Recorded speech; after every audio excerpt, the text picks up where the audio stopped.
He built a world that looked innocent, a round-headed boy, a beagle who dreamed of flight, and a small circle of friends who spoke the truth of human emotion in the simplest words. Yet behind that sweetness was a lifetime of loneliness, fear, and quiet yearning.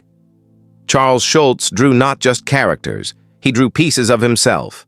Every sigh, every missed football, every quiet evening of reflection was his story disguised in ink and paper. For 50 years he woke before dawn, sitting alone at his desk, pouring his heart into 4 small panels that would reach millions. The strip became a mirror of the man, humble, honest, and filled with the ache of imperfection.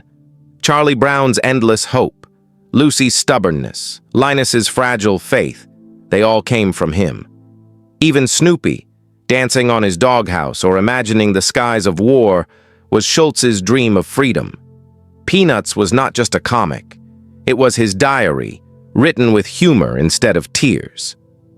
But the decades took their toll. His fame grew beyond imagination, yet with it came exhaustion and solitude. Fame had never suited him. He preferred quiet rooms and familiar rituals. When illness struck, he tried to keep working, hiding the pain behind his smile. The man who had never missed a deadline now faced his greatest fear, the thought of stopping. Still, he kept going, sketching every day even as his strength faded. The pen trembled in his hand, but the lines still came out steady, as if duty alone guided him. Then came that fateful phone call, the one that changed everything.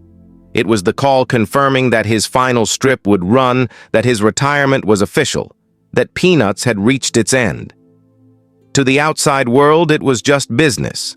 But for him, it was the sound of a door closing forever.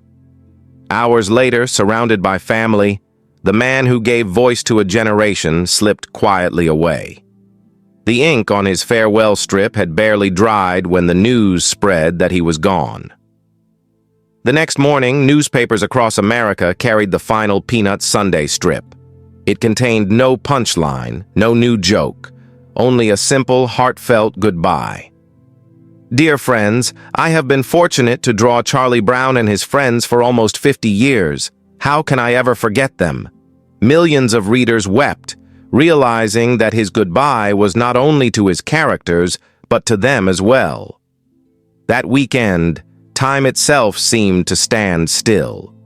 Children who had grown old with Charlie Brown remembered their youth. Artists, writers, and dreamers everywhere felt the silence left behind. The boy who could never kick the football had at last found peace, and the man who drew him had finally rested.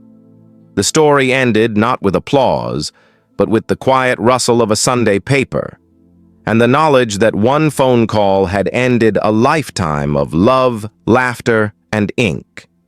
Charles Schulz's legacy endures, not in statues or tributes, but in the gentle wisdom of his work. A reminder that even life's simplest struggles can hold profound beauty. The man is gone, but somewhere, in that eternal strip between imagination and memory, Charlie Brown still walks toward the horizon, Snoopy still dances, and Schulz, the quiet dreamer, smiles from the sky above.